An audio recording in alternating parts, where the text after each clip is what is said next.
Welcome to the Harvest Bridge podcast.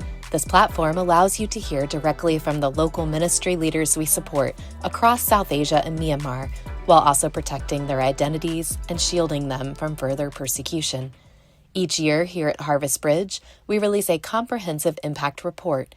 It's filled with stories and photos from the ministry leaders we support, along with the numbers and statistics that help show the big picture of how far these ministries have reached. This month on our podcast, you can hear just a few highlights from the report. We encourage you to read the full impact report on our website, www.harvestbridge.org. Let's start by hearing from Pastor Shalva in Nepal. In Nepal, the ministry continues to grow. Just last year, 75 house churches were planted, 623 women received health checks, medicine, and surgery, and 385 people joined the Savings Group program. The ministry in Nepal is already thriving, but Shalva and Jandi, the co-country leaders, are always adapting to the needs of their communities. Over the past year, 65,000 young people left Nepal each month, going to neighboring countries like India and the Gulf countries looking for work. The work is often difficult and they are not treated well, but these young people feel a responsibility to financially provide for their families. Shalva shared about how they are equipping these migrant workers to have a spiritual mission while they are away. There are a lot of, injustice and mistreatment in the foreign land for the Nepalese people. So doesn't it make you cry to stay in other land? That was my question to some of the migrant workers. Some are financially so weak that they have to take care of their family, children, wife, elderly parents. They are forced to work over there. They have no other option. So those who want to go abroad, we cannot stop them. But we are doing one thing. So we are developing them as a migrant mission workers. MMW, migrant mission workers. They go to other country, they work there, same time they will do the evangelism with their fellow, worker. You are Christian, so make use of time, respect the law, but share your testimony, how God changed your life. It will help you stay connected with the Lord, and it will satisfy you. So because you are standing for the Lord, and Lord will protect you. This way we are encouraging them. In Bangladesh, an abusive government was overthrown in 2024, leading to political uncertainty throughout the country. The people also faced ongoing struggles with natural disasters and high rates of poverty and trafficking. In spite of these challenges, the church is growing. Through the ministry leaders of Harvest Bridge, 8 new house churches were planted, 5 new missionaries were trained, and 588 new believers were baptized. Pastor Darpan shared their desire to reach children growing up in Bangladesh with the hope of the gospel. Our target is to go take the gospel to the non-believers and bringing the new souls. We wanted to start like as a Sunday school. Our target is to prepare our kids that they can be understood about the Bible, about the Jesus Christ and the salvation and the Christianity. They can be their faithful. If they can be their faithful church member, they'll be the leader in the church and the communities. The ministry is also growing in Bhutan. Your gifts allowed Harvest Bridge to provide training to 225 pastors and to provide 2 leaders with motorbikes. 30 ministry students received monthly Bible training, and 5,000 Bibles for various age groups were distributed. In the midst of this success, there was also grief. Missionary Lamu's toddler son died suddenly from food poisoning. Just a few days later, her father, Pastor Pima, passed away at age 81 from the toll of his grief. Pastor Jagan shared about the legacy of Pastor Pima's ministry. He seems to be a very, passionate for God and very tireless pioneer, because the place where he stays, surrounded by three, kind of temples or monasteries. From that place, that's actually high altitude. He walks like mad guy to, like reach out people. And he can very easily connect with anybody.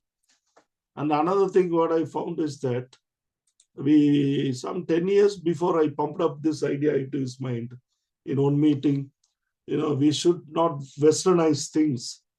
Rather, we should try to localize things. Moreover, like he's a very cheerful man. Like he always had that extra passion for the Lord. So that speaks volumes. So we need to really, follow his footsteps, because old man or, a person of his age who can, climb mountains for reaching people and go and share the gospel. He will never, ever keep quiet. So the youngsters, others, you need to learn a lesson. His setup itself is like the locals kind of setup. So people bring, even Buddhist people, they used to bring, sick people for prayer. So the influence is very high. So we need to adopt all those things, So it's really, wonderful, and I really thank God for his life. Just a week before his death, Pastor Pima submitted his final ministry report, writing, "We have Sunday service, Sunday school for children, youth fellowship, a sister fellowship where women meet to pray, share testimonies, and study the Bible. Our team also visits families and villages to share the gospel and pray for people. Through these activities, many have grown in faith and have become more active in serving the Lord. The legacy of Pastor Pima will last for generations." In India, Priya is also building a lasting legacy in her work, leading a large ministry that supports the Gypsy and tribal communities. Through her ministry last year, 700 people received citizenship for the very first time. But she did not stop there. Priya also felt a burden to help them have housing. Every day I cried, and every day I prayed for this. And I had like a very big wound in my heart, because I see many deaths during the flood time. I decided that I want to get a housing for these people immediately.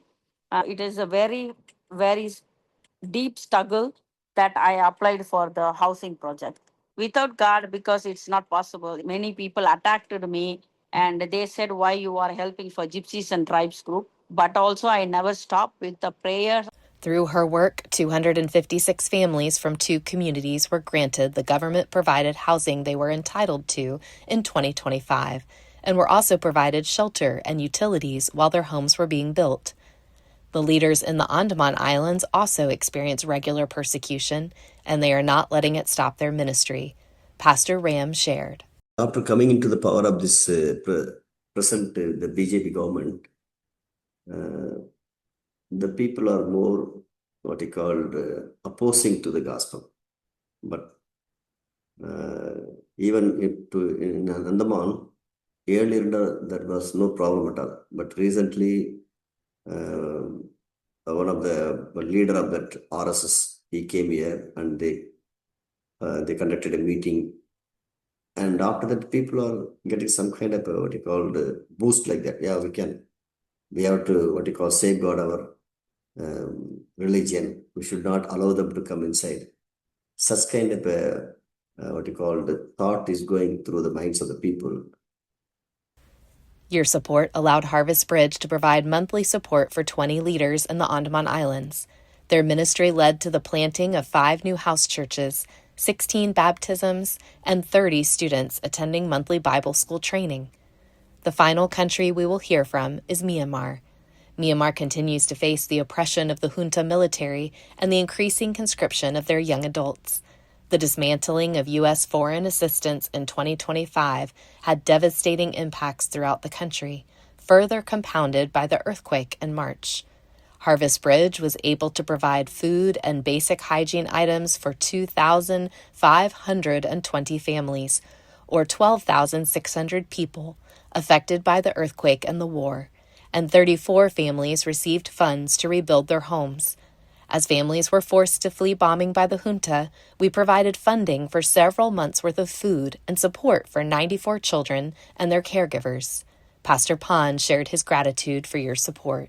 And I'm very thankful for the work that the Lord has been entrusted to us.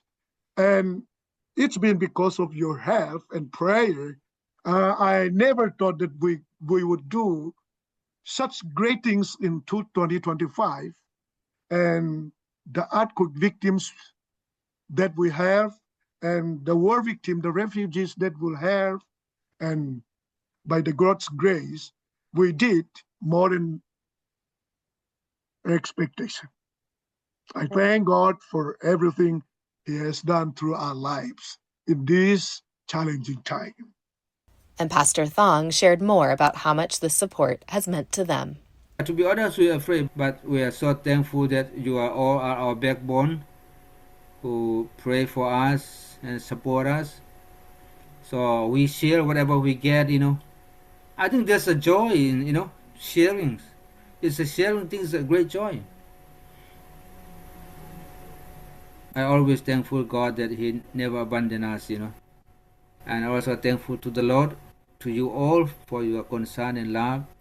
You all have been graciously, lovingly, and helping us and helping for our people, giving us hope, life for the future, to look ahead. So I think that make us to live for the future. These stories are just a small glimpse into what leaders across South Asia and Myanmar are experiencing.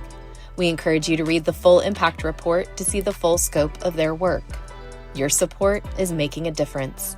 We look forward to sharing how God will work in 2026 as the ministry leaders of Harvest Bridge continue to do much with little.